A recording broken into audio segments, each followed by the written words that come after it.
Hi guys, welcome back with another blog. I hope आप सब ठीक होंगे। आज की video specially Canadian experience class में है, एक्सप्रेस एंट्री के अंडर ही है। तो जैसे हमने लास्ट वीडियो में बात करी थी कि एक्सप्रेस एंट्री जो होती है जिसके अंडर आप पीआर लेते हो, उसके अंडर 3 स्ट्रीम्स आती है। मैंने लास्ट वीडियो में भी बोला था कि हम तीनों में अलग अलग वीडियो बनाएंगे क्योंकि उसका जो पर्टिकुलर स्ट्रीम है उसके अंदर बहुत कुछ होता है जानने वाला, तो वो एक वीडियो में पॉसिबल नहीं है। उन तीनों में से आज हम बात करने वाले हैं कनेडियन एक्सपीरियंस क्लास के बारे में, जो कि कनाडा में जो रहते हैं उनके लिए होती है मोस्टली। अगर उनके पास कनाडा का एक्सपीरियंस है तो कनेडियन एक्सपीरियंस क्लास में ही वो अपनी जो है परमानेंट रेजिडेंसी की फाइल लगाते हैं। तो वीडियो को एंड तक जरूर देखिएगा, कंप्लीट देखिएगा, स्किप मत कीजिएगा। बहुत अच्छी इन्फॉर्मेशन मैं आपके साथ शेयर करने वाली हूँ इस वीडियो में। तो सबसे पहले अगर चैनल पे नए आए हो तो चैनल को सब्सक्राइब, वीडियो को लाइक एंड शेयर जरूर कर लो, क्योंकि मैं ऐसे ही अच्छे अच्छे टॉपिक आपके साथ इस वीडियो के थ्रू इस चैनल पे शेयर करती रहती हूँ। तो चलिए जी, without wasting any more time video को स्टार्ट करते हैं। Let's go. तो सबसे पहले तो बात करते हैं कनेडियन एक्सपीरियंस क्लास के बारे में। तो कनेडियन एक्सपीरियंस क्लास जो है वो 2008 में शुरू हुआ था। कनाडा के में बेसिकली लोगों को पीआर देने के लिए एक नया प्रोग्राम निकाला था, ठीक है जी। तो कनेडियन एक्सपीरियंस क्लास में पीआर लगाने के लिए एक तो सबसे पहले मोटे मोटे हाईलाइट्स बता देती हूँ। सबसे पहले एक तो आपको 1 ईयर का कंप्लीट एक्सपीरियंस चाहिए, फुल टाइम जॉब होनी चाहिए, वो पार्ट टाइम।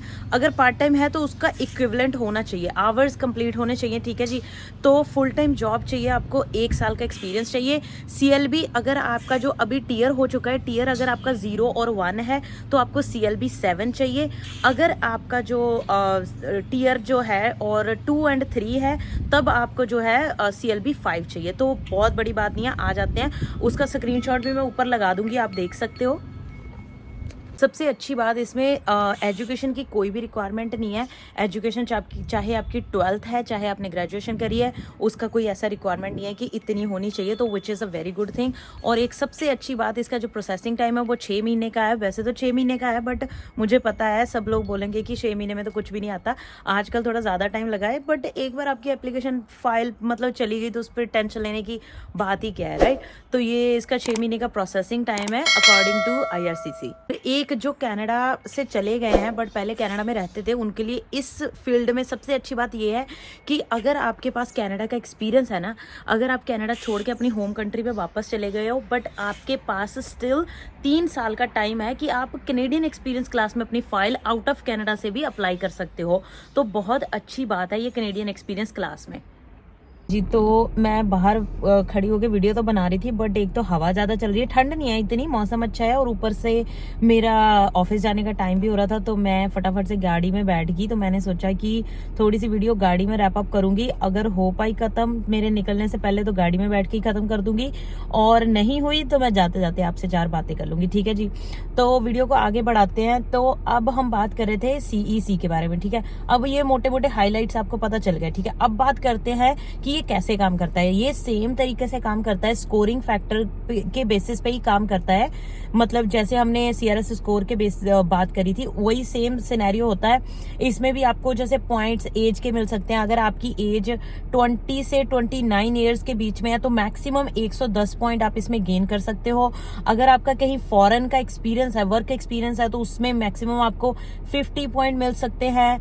और अगर आप कनाडा का एक्सपीरियंस था उसमें आपको 80 पॉइंट मैक्सिमम मिल सकते हैं, ठीक है जी। तो और अगर लेट्स से आपकी एजुकेशन के पॉइंट्स अलग अलग होते हैं। अगर आपने बैचलर्स करी है तो 120 पॉइंट, मास्टर्स और PhD करी है तो 135 पॉइंट, और तो मास्टर्स और PhD करिए तो 135 में मिल सकते हैं। और CLB अगर लैंग्वेज रिक्वायरमेंट की बात करें जो कि IELTS है हमारी, अगर IELTS में 10 मतलब बैंड मतलब CLB 10 आ रखा है तो आपको 136 पॉइंट मैक्सिमम मिल सकते हैं। तो ऐसे स्कोरिंग फैक्टर पे डिपेंड करता है। बाकी आपकी फ्रेंच है तो फ्रेंच के मिल सकते हैं। बहुत सारी अलग अलग चीजें हैं जिसके बेसिस पे आपके जो है पॉइंट बन सकते हैं। अब जी आ जाते हैं पॉइंट्स का, आपको पता चल गया, स्कोरिंग फैक्टर का पता चल गया। अब हम आ जाते हैं अपने एलिजिबिलिटी रिक्वायरमेंट्स पे, ठीक है। एलिजिबिलिटी मतलब रिक्वायरमेंट्स क्या है, एलिजिबिलिटी क्या है। नंबर 1 पे हम बात करेंगे एलिजिबिलिटी में। आपको वर्क एक्सपीरियंस चाहिए कंप्लीट 1 ईयर का, 9 कोड्स में, ठीक है जी। जो 9 कोड्स 0, 1, 2, 3, इन 4 9 कोड्स में आपको जो है वर्क एक्सपीरियंस चाहिए कनाडा का इन लास्ट 36 मंथ, उससे पहले का नहीं चलेगा। और एक यहाँ पे कंफ्यूजन रहती है सबको, 1560 घंटे कंप्लीट करने होते हैं, ठीक है जी। 1560 आवर्स आपको कंप्लीट करने होते हैं। वो 30 आवर्स पर वीक ही काउंट होंगे। ऐसा नहीं है कि अगर आप 50-50 घंटे वीक के काम कर रहे हो और आप बोलो कि मेरे 1560 घंटे पूरे हो चुके हैं तो मैं पहले 1 साल पहले लगा दूं। नहीं, ऐसा नहीं होता। आपको कंप्लीट 1 ईयर काम करना पड़ेगा, क्योंकि गवर्नमेंट की अकॉर्डिंगली सिर्फ वीक के 30 आवर्स ही वो काउंट करेंगे, ठीक है। उसको फुल टाइम जॉब वो बोलेंगे। तो उसके अकॉर्डिंग आपको जो है अपना 1 ईयर का कंप्लीट एक्सपीरियंस कंप्लीट करना है, 1560 घंटे कंप्लीट करने हैं, ठीक है। उसके बाद आप वर्क एक्सपीरियंस ये चाहिए आपको। नंबर 2 पे हम बात करते हैं एजुकेशन की। जैसे मैंने पहले भी बताया, एजुकेशन की कुछ ऐसी खास रिक्वायरमेंट है नहीं, बट अगर आपको मोर स्कोर करने हैं, अगर आपने बैक होम में कोई बैचलर्स या मास्टर्स करी है, उसकी ईसीए करवा लो, एजुकेशन क्रेडेंशियल असेसमेंट, जो कि वेबसाइट वेस्ट से हो सकती है, वो कर सकते हैं अच्छे से। तो वहां से आप वो करवा सकते हो, उससे आपके पॉइंट्स जो हैं वो बूस्ट हो जाते हैं।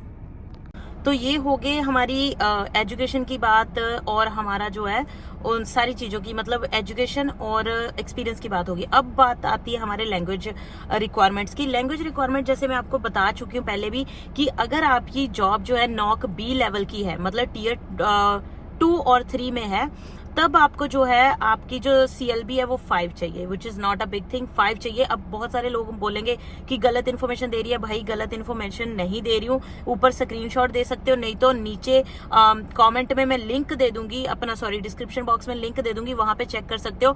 अगर आपकी जॉब जो है नॉक बी लेवल की है, कैनेडियन एक्सपीरियंस क्लास की ही बात हो रही है यहाँ पे एक्सप्रेस एंट्री में, तब आपको CLB ओनली 5 चाहिए। अगर आपकी जॉब जो है O और A में आती है, जो कि टीयर 0 और 1 है, तब आपको CLB 7 चाहिए, ठीक है जी। तो ये होगी हमारी लैंग्वेज रिक्वायरमेंट की बात। और अगर आपने फ्रेंच करी है तो फ्रेंच के भी आपको पॉइंट मिल जाते हैं, जिसके टेस्ट है TCF और TEF, इन दोनों में से कोई भी दे सकते हो। और हाँ, लैंग्वेज रिक्वायरमेंट के लिए जैसे मैं आपको हमेशा बोलती हूँ कि IELTS is not only the option, आप सेल्फ भी दे सकते हो, जिसकी मैंने डिफरेंशिएट वीडियो बनाई है कि दोनों में फर्क क्या है, उसमें से चूज कर सकते हो, ठीक है जी। IELTS या फिर सेल्फ दोनों में से एक देना है आपको। TCF या TEF में भी एक ही देना है। बहुत सारे लोग मुझे मैसेज करते हैं PTE के बारे में। PTE अभी तक गवर्नमेंट ने लेना शुरू नहीं किया है, वो इस साल के एंड में मतलब हो जाएगा, मुझे लगता है इस साल के एंड का ही वो उसका टाइम दे रखा था कि इस साल के एंड में वो शुरू कर देंगे PTE एक्सेप्ट करना। तो अब आपको पता चल गया वर्क एक्सपीरियंस का, लैंग्वेज रिक्वायरमेंट का और एजुकेशन का, ठीक है जी। तो अब बात आती है उसके बाद एप्लीकेशन प्रोसेस क्या है। सिंपल एप्लीकेशन प्रोसेस है, आपकी चीजें सारी कंप्लीट है, जैसे कि मैं हर वीडियो में आपको बताती हूँ कि उसके बाद सबसे कुछ भी करने से पहले आपकी जो एक्सप्रेस एंट्री की प्रोफाइल क्रिएट होना बहुत ही जरूरी है।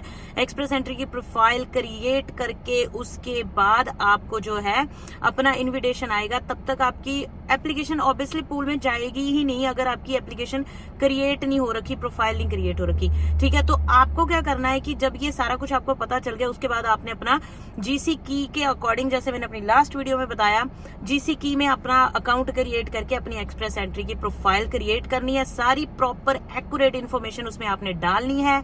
सारी प्रॉपर एक्यूरेट इन्फॉर्मेशन उसमें डालने के बाद आपने वेट करना है, सिट टाइट वेट करना है आपके जो है इन्विटेशन आने का, ITA आने का। उसके बाद जब आपको ITA आ जाता है, उसके बाद आपके सारे डॉक्यूमेंट्स जो हैं अपलोड होने हैं। उससे पहले कुछ नहीं जाता, फीस उसके बाद पे करनी है। सारे डॉक्यूमेंट्स आपने मतलब डाल देने हैं, अपलोड कर देने सारे डॉक्यूमेंट। फिर उसके बाद 6 मंथ्स का, जैसे मैं आपको बताती हूँ, चाहे आप कनाडा में हो चाहे आप कनाडा में नहीं हो। वैसे तो ये कैनेडियन एक्सपीरियंस क्लास सिर्फ उनके लिए है जो कनाडा में जिन्होंने काम किया है, बट जैसे कि मैंने आपको पहले भी बताया कि अगर आप कनाडा में थे, अब आप किसी फॉर सम रीजन आपके पास एक्सपीरियंस तो है कनाडा का, बट आप अभी कनाडा में हो नहीं, तो आप कहीं से भी अप्लाई कर सकते हो विद इन 3 years अगर आपके पास कनाडा का एक्सपीरियंस है तो, ठीक है जी। तो अगर आप कनाडा में हो तो फिर आपको कुछ नहीं, फिर आपको जैसे आपके मतलब इन्विटेशन टू अप्लाई आ जाएगा, आपने अप्लाई कर देना है। Once you applied for it, जब आपने अप्लाई कर दिया, फिर आपको उसके बाद आपको कंफर्मेशन ऑफ परमानेंट रेजिडेंस आता है, जिसको शॉर्ट फॉर्म में COPER भी बोलते हैं, ठीक है। COPER की वेट करनी है। फिर आप अगर तो कनाडा में हो, फिर आपने लैंडिंग करनी है, विच इज आई गेस आजकल ऑनलाइन हो रही है, ठीक है। बट अगर आप आउटसाइड कनाडा हो, तो जब आपने कनाडा को फ्लाई करना है, वो COPR के बेसिस पे आप फ्लाई कर सकते हो। तो बस दैट्स ऑल फॉर टुडे। उसके बाद आपका PR कार्ड आ जाता है and you are good, you are a permanent residence of Canada, congratulation. तो I think that's all for today's Canadian experience class के बारे में मैंने काफी बातें शेयर करी। अगली वीडियो में हम फेडरल स्किल्ड स्ट्रीम के बारे में बात करेंगे, उसके बाद आएगी फेडरल स्किल्ड ट्रेड की बारी। ठीक है जी, फेडरल स्किल्ड वर्कर के बारे में अगली वीडियो आने वाली है। ज्यादा से ज्यादा जितने ज्यादा कमेंट आएंगे उतनी जल्दी मैं वीडियो बनाऊंगी। ठीक है जी, thank you so much guys for watching and I hope आज का ब्लॉग आपको बहुत पसंद आया होगा। पसंद आया है तो फटाफट से लाइक और शेयर जरूर कर दो। अब मैं लेट हो रही हूँ, मैं ऑफिस के लिए निकलती हूँ।